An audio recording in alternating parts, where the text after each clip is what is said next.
नमस्कार दोस्तों, स्वागत है आपका हमारे YouTube चैनल पर। आज हम बात करने वाले हैं कि क्लास 12th इंग्लिश का तैयारी कैसे करना है बोर्ड एग्ज़ाम के लिए। मैं आपको कुछ टिप्स बताने वाला हूं जिसे आपको ध्यान में रखना चाहिए। तो चलिए शुरू करते हैं आज का वीडियो।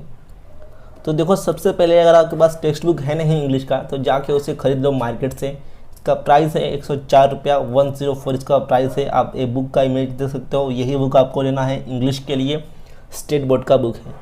तो सबसे पहले तो आपने बुक लेना है, देन उसके बाद look on syllabus and understand the syllabus. यानी कि आपने बुक ले लिया, अब उसका जो इंडेक्स पेज होता है उससे पढ़ो कि कौन कौन सी स्टोरी दी गई है। स्टोरी का टाइटल पढ़ो, पोएम का टाइटल पढ़ो। देन राइटिंग स्किल में देखो कि राइटिंग स्किल में क्या है। नोवेल सेक्शन में देखो कि उसमें क्या है, कौन कौन सी स्टोरी है, कौन कौन सी नोवेल है। तो यही काम को पहला करना है, बुक खरीदना है मार्केट से और उसका जो इंडेक्स पेज होता है उससे पढ़ना है, समझना है कि स्टोरी कौन कौन सी दी है। उसके बाद नेक्स्ट दिया है read all lesson from text book. यानी कि देखो, आपने बुक खरीद लिया, अब आपको पढ़ना शुरू करना है। लेसन कैसे पढ़ना है आपको देखो, अगर आपके पास टाइम है तो आप लेसन पढ़ते बैठ सकते हो एक एक लाइन। लेकिन अगर आप साइंस वाले हो और आपका मेन फोकस पीसीएमबी पे है तो जानता हूँ कि फिर बाकी के जो सब्जेक्ट होते हैं लैंग्वेज के, उस पर टाइम देने के लिए समय नहीं रहता है उस पर ध्यान देने के लिए। तो इसलिए आप क्या करो, जो भी लेसन पढ़ना चाहते हो आप उसका सबसे पहले यूट्यूब पर वीडियो देखो। आप समरी वीडियो देख सकते हो, समरी वीडियो देखो, बस उतना काम हो जाएगा। लेसन के बारे में बोल रहा हूँ, नोवेल का नहीं, लेसन का आप एक बार समरी वीडियो देख लो। देन उसके बाद उसका जो ब्रेनस्टॉर्मिंग होता है उसके क्वेश्चन आंसर को देख लो, आपका काम हो जाएगा। अगला टिप ये है कि buy digest if you can afford. यानी कि देखो, अगर आप थोड़ा खर्चा करना चाहते हो तो आप डाइजेस्ट ले लो, डाइजेस्ट ले सकते हो। ऐसा नहीं कि डाइजेस्ट लेना ही है, नहीं लोगे तभी भी चलेगा। ब्रेनस्टॉर्मिंग और आप देख लोगे एक बार टेक्स्ट बुक में से, और एक बार लेसन का समरी अच्छे से समझ लोगे। यूट्यूब पर वीडियो देख लेना, बहुत सारे चैनल पर मिल जाएगा आपको। ठीक है, आपको इतना भी काम करोगे तभी भी चलेगा कि आप ब्रेनस्टॉर्मिंग देख लेना, एक बार उसके क्वेश्चन आंसर देख लेना और जो लेसन का समरी है उसे अच्छे से समझ लेना। सिर्फ देखना नहीं, समझना भी कि उस लेसन में है क्या। आपको समरी का वीडियो देख के वो पूरा लेसन याद हो जाना चाहिए, समझ जाना चाहिए। तो अगर आप उतना काम करोगे तभी भी चलेगा। या फिर आप खर्चा करना चाहते हो थोड़ा सा तो आप डाइजेस्ट ले सकते हो। बेस्ट डाइजेस्ट कौन सा है देखो, यहाँ पर नवनीत का और टारगेट का दोनों बेस्ट है अपने अपने जगह पर। नवनीत का प्राइस है 230 रुपया, टारगेट का प्राइस है 330 रुपया। प्राइस डिफरेंस है 100 रुपया, प्राइस डिफरेंस है। तो आप कोई भी ले सकते हो। डाइजेस्ट का फ़ायदा कैसे होगा देखो, डाइजेस्ट का फ़ायदा होगा कि आपको ब्रेनस्टॉर्मिंग का आंसर मिल जाएगा, आइस ब्रेकर का आंसर मिल जाएगा। आइस ब्रेकर में से वैसे कुछ आता नहीं है, ब्रेनस्टॉर्मिंग में से ही आता है क्वेश्चन। उसके बाद देखो, आपका जो समरी हो गया उसका फ़ायदा हो जाएगा, पोएम का एप्रिसिएशन उसका फ़ायदा हो जाएगा। तो इस तरह से आपको डाइजेस्ट का फ़ायदा होगा। डाइजेस्ट नहीं लोगे, फिर से बोल रहा हूँ, तभी भी चलेगा। डाइजेस्ट लेना कंपलसरी नहीं है। आगे देखते हैं। तो देखो, अगला है नोवेल सेक्शन के बारे में। नोवेल सेक्शन बहुत इंपॉर्टेंट है। 4 लेसन है इसमें, 4.1, 4.2, 4.3, 4.4 4 लेसन हैं और इसमें से 16 मार्क्स के लिए क्वेश्चन आते हैं बोर्ड एग्ज़ाम में बिना पैसेज के।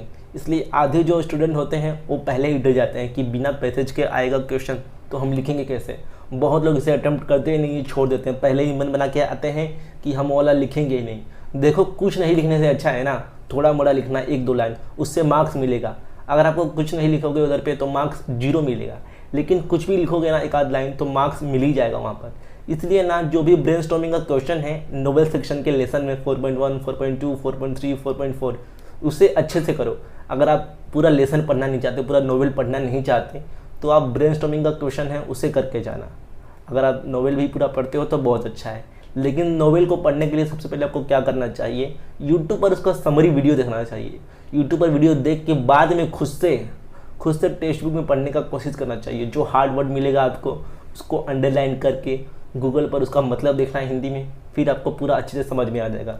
तो नोवेल का देखो, आपको यही करना है कि अगर आपको पूरा पढ़ना ही है नोवेल तो सबसे पहले यूट्यूब पर उसका वीडियो देखो समरी में, हिंदी में, आप जिस भाषा में समझते हो। अगर आपको अच्छे से मराठी समझ में आता है तो मराठी में देखो उसका समरी। देन उसके बाद खुद से पढ़ने का कोशिश करो। अगर आप नोवेल पढ़ना ही नहीं चाहते, क्योंकि बहुत बड़ा है वो, मैं जानता हूँ, तो अगर आप उसे पढ़ना ही नहीं चाहते तो ब्रेनस्टॉर्मिंग का जो क्वेश्चन है वो कर लो, क्योंकि उसमें से भी बहुत सारे क्वेश्चन आते हैं एग्ज़ाम में। और मैंने एक डेडिकेटेड वीडियो भी बनाया है नोवेल सेक्शन के बारे में कि उसकी तैयारी कैसे करनी है। उसमें मैंने बताया है कुछ टिप्स, आप वो भी देख सकते हो, वीडियो लिंक डिस्क्रिप्शन में है। तो नोवेल का यही है कि आपको ब्रेनस्टॉर्मिंग जो है टेक्स्ट बुक के और लेसन के पीछे जो क्वेश्चन है उस पर ज़्यादा फोकस करना है, अगर आप पूरा स्टोरी नहीं पढ़ना चाहते तो। दोस्तों वीडियो में आगे बढ़ने से पहले मैं आपको एक बहुत ही धमाकेदार चीज़ के बारे में बताना चाहता हूँ। अनअकैडमी अब तक का सबसे बड़ा टेस्ट लेकर आया है। अनअकैडमी लेकर आया है Unacademy prodigy talent reward examination. ये एक स्कॉलरशिप टेस्ट है, बिल्कुल फ्री स्कॉलरशिप टेस्ट है। अगर आप इसमें जीतते हो तो आपको लाइफ टाइम तक यूजी से लेकर पीजी तक जहाँ तक आप पढ़ना चाहते हो आपको फ्री स्कॉलरशिप मिलेगा। इसका स्ट्रक्चर देखेंगे तो 7 से लेकर 10th, उसके बाद जो बच्चे IIT JEE की तैयारी कर रहे हैं, जो नीट यूजी की तैयारी कर रहे हैं, इसमें इस कैटेगरी में उनको स्कॉलरशिप मिलेगा।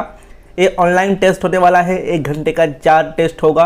टेस्ट 1 जनवरी 23 को, उसके बाद जनवरी 29 को दूसरा टेस्ट, उसके बाद 6 फरवरी को तीसरा और आखिरी टेस्ट फरवरी 13 को होगा। तो आप अपनी क्लास के अकॉर्डिंग, अपनी कैटेगरी के अकॉर्डिंग जो टाइमिंग है वो देख सकते हो कि कौन से टाइमिंग में, कौन से स्लॉट में आपका होने वाला है। और साथ ही बहुत सारे इनाम भी हैं, जैसे कि मैकबुक एयर, उसके बाद Apple iPhone, Apple iPad, then Amazon Echo Dot and Amazon के गिफ्ट वाउचर्स। तो इसका लिंक आपको नीचे डिस्क्रिप्शन बॉक्स में मिल जाएगा। ये बिल्कुल ही एब्सोल्युटली फ्री टेस्ट सीरीज़ है। इसमें एनरोल करने के लिए आपको हमारा कोड SMS यूज़ करना होगा। और साथ ही Unacademy class 10th and 12th के लिए भी फ्री टेस्ट सीरीज़ लेकर आया है, बोर्ड एग्जाम को ध्यान में रखते हुए। क्लास 12th की बात की जाए तो क्लास 12th के इसमें जो PCM भी हैं, ये सारे सब्जेक्ट टेस्ट सीरीज़ में कवर किए जाएंगे। इस टेस्ट सीरीज़ में सारे इंपॉर्टेंट सब्जेक्ट जो हैं, सारे इंपॉर्टेंट टॉपिक्स हैं, उनकी तैयारी कराई जाएगी। ये टेस्ट जो है 12th के लिए एंड 10th के लिए बिल्कुल ही फ्री है। आपको नीचे जो डिस्क्रिप्शन में लिंक दिया है उससे इनरोल करना है। एंड 10th के लिए भी देख सकते हो आप, जो math, science, English and social science जो आपके इंपॉर्टेंट सब्जेक्ट है 10th के, उनके लिए भी यहाँ पर टेस्ट सीरीज़ है। बिल्कुल ही फ्री टेस्ट सीरीज़ है।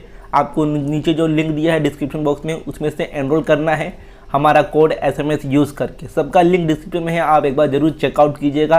एब्सोल्युटली फ्री है, आपको कोई भी चार्ज पे नहीं करना होगा। आगे चलते हैं वीडियो में। अगला है टिप्स नंबर 5, जो कि बहुत ही इंपॉर्टेंट है, लेकिन बहुत सारे बच्चे इसे नज़रअंदाज कर देते हैं, इग्नोर कर देते हैं। वो क्या है, देखो यहाँ पर always read poet writer introduction paragraph. यानी कि देखो हर लेसन के स्टार्टिंग में, हर पोएम के स्टार्टिंग में उसके जो पोएट होते हैं उनका एक इंट्रोडक्शन वाला पैराग्राफ दिया होता है इस तरह के बॉक्स में। जैसे कि ये हमारा जो फर्स्ट पोएम है song of the open road, उनके जो राइटर हैं वर्ल्ड मिडफ्रेंड, उनके बारे में जानकारी दी है। स्टार्टिंग में उनके बारे में बताया गया है। देन उसके जो वर्क हैं, उनके मेन वर्क, उनके बारे में बताया गया है। ये आपको पढ़ना चाहिए एक बार, क्योंकि यहाँ पर देखो इसमें से कहाँ क्वेश्चन पूछे जाएंगे। जो पोएम का एप्रिसिएशन रहता है उसमें अबाउट दी पोएट ये पूछा जाता है। तो अबाउट दी पोएट में बहुत लोग क्या करते हैं कि सिर्फ पोएट का नाम लिख देते हैं। तो सिर्फ पोएट का नाम नहीं लिखना होता है, पोएट कहाँ का है वो भी लिखना होता है, और उनका मेजर वर्क क्या है उसमें से एक आध लिखना होता है। तो मान लो अगर आता है इस पोएम का song of the open road, इस पोएम का एप्रिसिएशन आता है और उसमें पहला पॉइंट है कि अबाउट दी पोएट आप लिखो, तो सिर्फ आप पोएट का नाम वर्ल्ड विटमैन नहीं लिखोगे, वो कहाँ से थे वो भी लिखोगे कि दिस इज़ अमेरिकन पोएट और उनका एक आध मेजर वर्क, तभी आपको वहाँ पर पूरे मार्क्स मिलेंगे। तो इसीलिए ये आपको पढ़ना चाहिए। पहला पैराग्राफ हर जो स्टार्टिंग में रहता है वो पढ़ना चाहिए। उनका नाम याद कर लेना, नाम तो इजीली याद हो जाएगा, और उनके बाद कहाँ के थे, किस देश के, वो याद कर लेना अच्छे से। अगला है grammar, how to read grammar. देखो ग्रामर के लिए तो मैं यही कहूँगा कि आप जो प्रीवियस ईयर का क्वेश्चन पेपर है उससे सॉल्व कीजिए, क्योंकि ग्रामर नया नहीं है। जो 9th में था, 10th में था, 11th में था, जो आपने पिछली क्लासों में ग्रामर पढ़ा है वही ग्रामर 12th में भी है। ग्रामर नहीं चेंज होता है। और ग्रामर अगर आपका बेसिक सही है ग्रामर का, यानी कि चेंज दी वॉइस, ये सब आपको पहले से आता है, तो आपको 12वीं में भी ग्रामर में कोई टेंशन नहीं होने वाला है। अगर आपको बेसिक ही नहीं आता है तो ग्रामर में आपको थोड़ा हार्ड जाएगा, थोड़ा ग्रामर टफ जाएगा। इसलिए अगर आपका बेसिक सही है तो फिर आप क्या करो, 5 ईयर का जो क्वेश्चन पेपर है उसे सॉल्व करो, क्योंकि उसमें से जो क्वेश्चन आएंगे, क्वेश्चन उसमें से तो नहीं आएंगे, लेकिन क्वेश्चन का टाइप कैसा होता है आपको एक आइडिया होगा, आपका प्रैक्टिस हो जाएगा, क्योंकि ग्रामर तो वही रहता है हमेशा। तो इसलिए ग्रामर के लिए मैं यही कहूँगा कि आप अगर ग्रामर ठीक नहीं है, कहीं पर आपको ग्रामर कोई आता नहीं है, ग्रामर का टॉपिक, तो उसे अच्छे से पढ़ो और 5 ईयर का क्वेश्चन पेपर सॉल्व करो।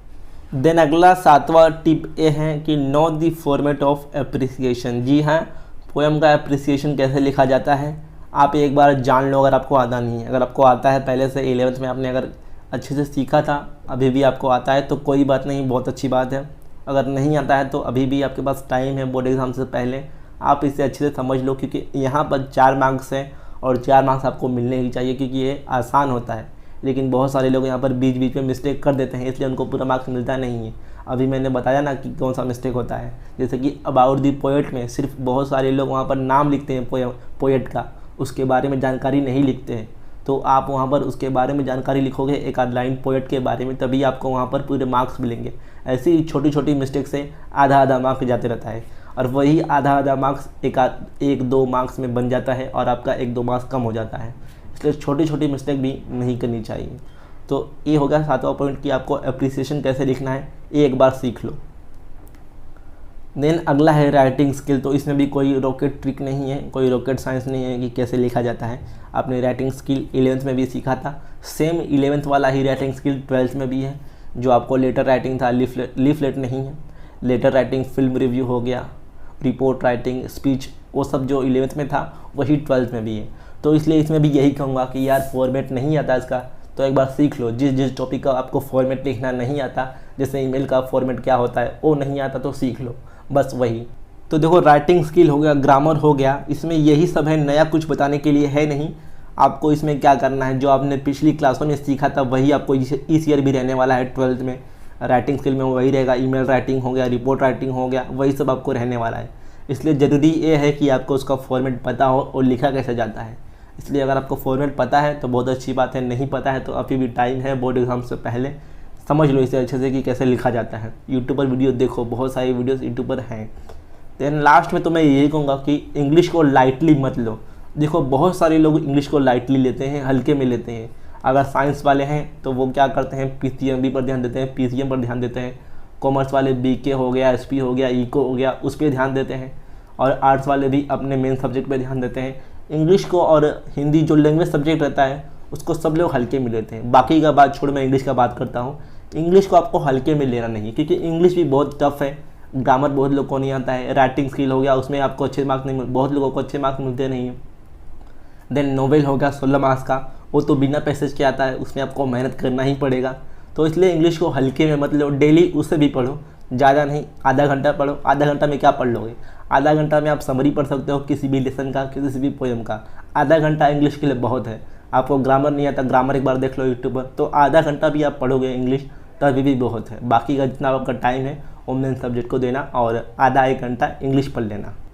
तो बस दोस्तों यही था आज का वीडियो। मुझे आशा है कि आपको वीडियो अच्छा लगा होगा। मुझे जितना कुछ याद आया मैंने आपको बता दिया। अगर कुछ छूट गया होगा तो कमेंट करके बता दीजिएगा, उसके बारे में मैं वीडियो बना दूंगा। मिलते हैं अन्य किसी वीडियो में, तब तक के लिए धन्यवाद। और तब तक के लिए एक और बात कहना चाहता हूँ, आप मुझे इंस्टाग्राम पर फॉलो कर सकते हो, ये रही मेरी इंस्टाग्राम ID। धन्यवाद।